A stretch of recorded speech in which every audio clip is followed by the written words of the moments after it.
मेरे चैनल को like share subscribe कीजिए और बेल आइकन को दबाइए। तो आज का ब्लॉग स्टार्ट करते हैं। Welcome back to my channel.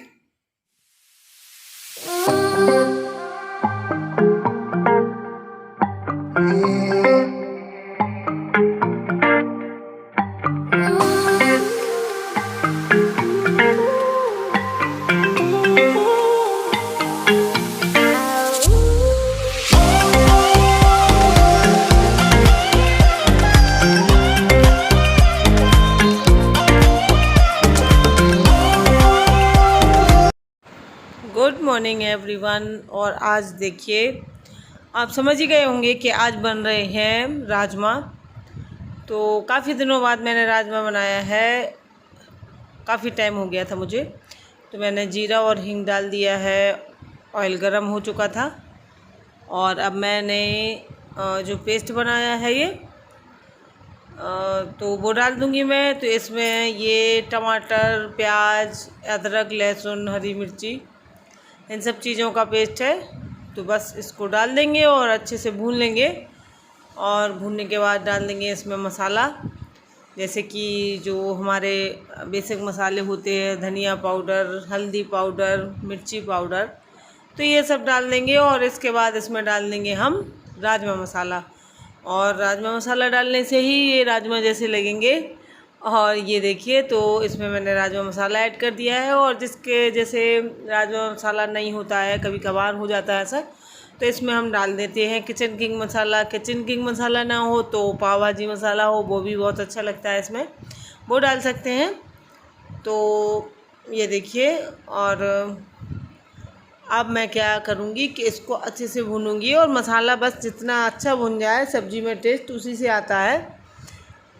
बस मसाले को अच्छे से भुन जाना चाहिए कि उसमें ऑयल अलग हो जाए और वो सब मतलब अलग दिखने लगता है भुना हुआ। जैसे कुछ लोग क्या करते हैं, थोड़ी सी ही कसर रह जाती है भुनने में, और सब्ज़ी डाल देते हैं, तो फिर उसका वो टेस्ट नहीं आता है। और इसके बाद मैंने डाल दिया है राजमा। और मैं आज नमक डालना भूल गई थी, तो मैंने बाद में ऐड कर दिया है। वैसे नमक हम जैसे मैंने वो अदरक, लहसुन और टमाटर, प्याज का जो पेस्ट डाला था तभी डाल देते हैं। और ये देखिए, तो भुन गया है। और अब इसमें डाल देंगे हम पानी। तो आवश्यकता अनुसार पानी डाल देंगे, जिसके घर में जिस टाइप से सब्ज़ी खाई जाती है उसी से डाल दें, पानी डाल देते हैं। और इसके बाद अब मैं ढक के इसको अच्छे से पका लूँगी। बस इसमें कुछ ज़्यादा टाइम नहीं लगेगा, क्योंकि राजमा तो उबले हुए हैं। बस पानी को थोड़ा सा हमें पकाना है, इसके जो अभी हमने पानी डाला है, तो बस। और इसके बाद क्या हुआ था कि मैं भूल गई थी आप लोगों के साथ, फिर मैंने प्लेटिंग नहीं की और मैंने आप लोगों को के साथ शेयर नहीं की। तो ये देखिए, और आज आई थी, ये संडे का ब्लॉग है, वीडियो है। तो संडे को आती है मेरे यहाँ सब्ज़ी एक साथ। तो संडे को मेरे यहाँ हफ्ते भर के लिए सब्ज़ी आ जाती है, क्योंकि फिर बार बार जाने का, बाज़ार जाने का झंझट नहीं रहता है। और बाहर अगर कुछ बिकने आ गया और तो ले लेती हूँ। वैसे मार्केट से एक बार हफ्ते में ही सब्ज़ी आ जाती है मेरी।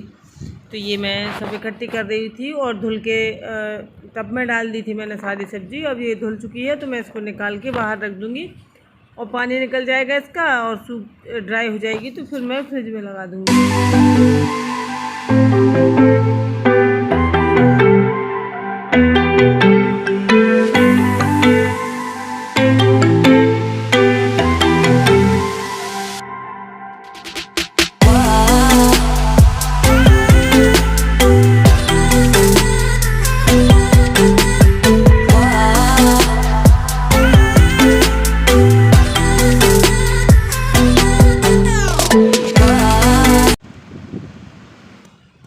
और ये देखिए, ये क्या होता है कि हमारे जो कपड़े की सिलाई खुल जाती है, उधड़ जाती है। तो इकट्ठे हो गए थे, काफ़ी कपड़े हो गए थे। आप देख भी रहे होंगे कि ढेर लगा हुआ है कपड़ों का। और ये मेरे कपड़े जो ज़्यादातर वॉशिंग मशीन में ही सिलाई खुल जाती है। 2-3 बार अच्छे से सिलने के बाद भी 2-3 बार ही और ये मशीन में धुलेंगे और इनकी सिलाई खुल जाएगी। पता नहीं सिलाई कमज़ोर होती है या मशीन में कोई ख़राबी है, मुझे समझ में नहीं आता है। तो ये सब मैं सिल दूँगी और सिलने के बाद बस आज के ब्लॉग में और ज़्यादा कुछ भी नहीं है।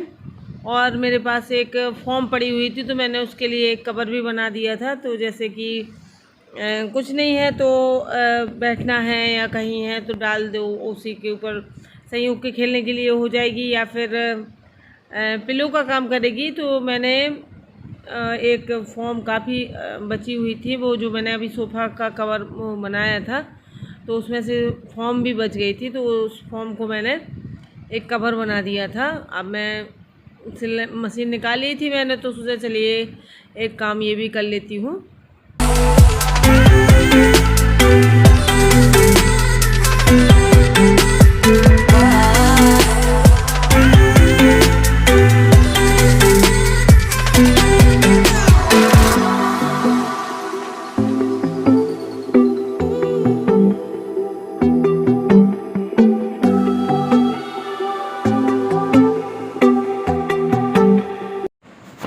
तो ये है वो कपड़ा। तो एक दिन मैंने मशीन निकाली थी तो एक साइड ये सिल दिया था और फिर वो मशीन पता नहीं उसमें संयोग ने क्या कर दिया, मैं उठ के चली गई तो उसने अंदर का काफ़ी कुछ पुर्जे जो हैं वो निकाल दिए थे।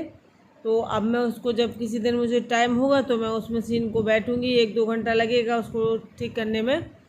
और तो फिर मैंने ये दूसरी वाली मशीन निकाली है। ये मेरे पास एक इलेक्ट्रिक मशीन है और एक वो हाथ से चलने वाली है। तो मैं ज़्यादातर काम हाथ से चलने वाली से ही करती हूँ, लेकिन फिर वो संयोग ने पता नहीं उसका क्या कुछ ख़राब कर दी थी तो फिर मैंने ये वाली निकाली और फिर मैं इससे सिल दूँगी। उसकी सिलाई ज़्यादा मजबूत होती है, मैंने ऐसा नोटिस किया है, तो मैं हाथ वाली मशीन से ही ज़्यादातर सिल देती हूँ। तो ये देखिए अब मैं इसमें फॉर्म डाल दूँगी और ये भी तैयार हो गया।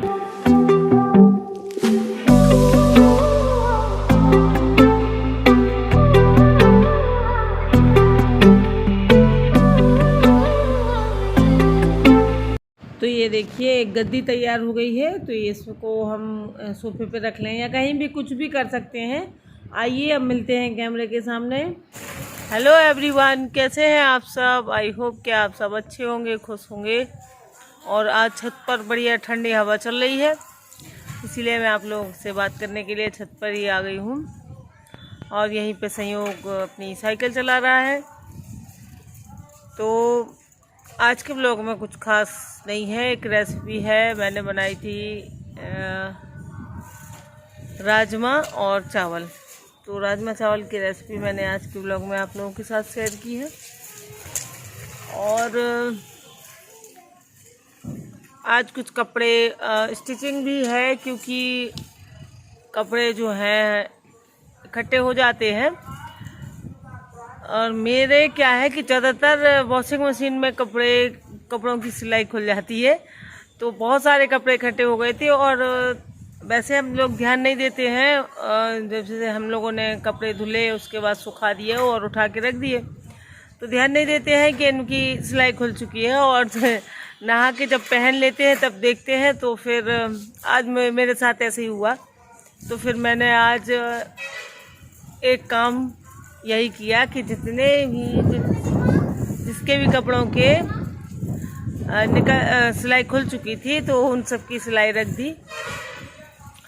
और कभी कभार पुराने कपड़ों की भी स्टिचिंग करनी पड़ती है, क्योंकि इन कपड़ों की ज़्यादातर मेरे घर में सबसे ज़्यादा दिक्कत होती है। बस वॉशिंग मशीन में कपड़ों की सिलाई खुल जाती है, और चाहे जितना सिलाई रख लें हम, और वो 2-3 वॉश के बाद खुल ही जाती है। तो ये सारे काफ़ी कपड़े इकट्ठे हो गए थे, तो मैंने आज सिल दिए उनको भी। और ये देखिए संयोग कर रहा है, पता नहीं क्या कर रहा है, तो वो कह रहा है दिखाने के लिए। देखिए जब से मैं चला रहा हूँ साइकिल, बस वो एक ही जगह पे है। अच्छा वो मेरे पैरों की प्रैक्टिस तो हो जाएगी, क्योंकि वो नाली में है। वो नाली में अगर यहाँ पीछे वाली होती है फिर वो चलती। तो यहीं पे संयोग साइकिल चला रहा है, इसलिए शोर कर रहा है। और यहाँ पे पास में मंदिर है, तो वहाँ पे शायद कुछ होता रहता है मंदिर में, प्रवचन वगैरह कुछ भी। तो वहाँ की भी आवाज़ आ रही होगी। मैंने गलत कर दिया था, मैं छत पर आई, फिर मुझे बाद में समझ में आया कि यहाँ शोर शराबा ज़रूर ज़्यादा हो रहा है आज। लेकिन फिर मैंने सोचा चलिए कोई बात नहीं, कल से लेकिन मैं छत पे नहीं आऊँगी। आज अच्छी हवा चल रही थी और नीचे बहुत ज़्यादा गर्मी और उमस लग रही है। आजकल उमस का जो चल रहा है सीज़न, तो पंखे में और पसीना मतलब अगर आ जाता है तो सूखता नहीं है। पता नहीं कैसा वैसे मौसम हो रहा है, बरसात में इसी टाइप का मौसम होता है, चिपचिपा सा। तो बस यही आज के ब्लॉग में आप लोगों ने देखा। मैंने एक रेसिपी शेयर की और स्टिचिंग की और कुछ खास नहीं किया। और इसके बाद आ गई थी मैं छत पे और मुझे डालना है बालों में मेहंदी। तो मैं रोज़ रात में भूल जाती हूँ और ये क्या होता है कि रात में ज़्यादा अच्छा होता है कि डाल दिया हमने और बस इसके बाद सुबह अपना लगा लो और काम करते रहो। ये नहीं बोलने देगा मुझे, लेकिन और मैं सोच लेती हूँ, रोज़ सोचती हूँ कि आज मैं मेहंदी डाल दूँगी फुल्ले को, लेकिन नहीं डाल पाती हूँ, भूल जाती हूँ। अब देखिए किस दिन मुझे याद रहता है, किसी दिन तो मैं डाल दूँगी। और बालों में मेहंदी लगाना, एक तो उससे दो काम हो जाते हैं। एक तो जो बाल झड़ते हैं ना मेरे, वो उससे बहुत राहत हो जाती है। और एक रेमेडी वो हेयर पैक मैं ज़रूर आप लोगों के साथ शेयर करूँगी। अभी मैंने ट्राई किया था, सिर्फ एक ही बार किया है और आप यकीन नहीं मानेंगे, सिर्फ 100% जितने बाल झड़ते थे उसमें सिर्फ 30% ही बाल झड़ रहे हैं वो एक ही बार में। और दूसरी बार डालने का अभी मुझे टाइम नहीं मिला तो मैंने डाला नहीं है। लेकिन अब मैं दूसरी बार कल या परसों जब भी डालूंगी, लेकिन मैं एक बार में ही मेरे कुल मिलाकर ठीक हो गए। बाल बहुत पतले हो गए हैं, लेकिन उस वाले जो मैंने हेयर पैक लगाया था वो बहुत ही फ़ायदेमंद निकला। बिट्टू के भी बाल बिल्कुल झड़ना बंद हो गए हैं और मेरे थोड़ी सी झड़ रहे हैं, बिट्टू के तो बिल्कुल से बंद हो गए हैं। तो मैं आप लोगों के साथ वो शेयर ज़रूर करूँगी क्योंकि मुझे उससे फ़ायदा हुआ है। तो मैं सुन भी रही हूँ, सब लोग बता रहे हैं कि सबके झड़ रहे हैं, तो इस तरीके से मैं आप लोगों के साथ शेयर करूँगी किसी दिन, एक दो दिन में करूँगी। अभी तो एक दो लगातार त्यौहार आ रहे हैं तो अभी तो उनकी वजह से मैं नहीं कर पाऊँगी, लेकिन त्योहारों के बाद ज़रूर शेयर करूँगी। बहुत अच्छी चीज़ है और आप लोगों को भी फ़ायदा हो तो अच्छी बात है, मुझे तो हुआ ही है। तो ठीक है फ्रेंड्स, जो लोग नए देखते हैं वो सब्सक्राइब कर लें मेरे चैनल को, और जितने लोग भी देखते हैं तो लाइक कर दिया करें। और मिलेंगे कल के ब्लॉग में, तो कल तक के लिए बाय बाय फ्रेंड्स।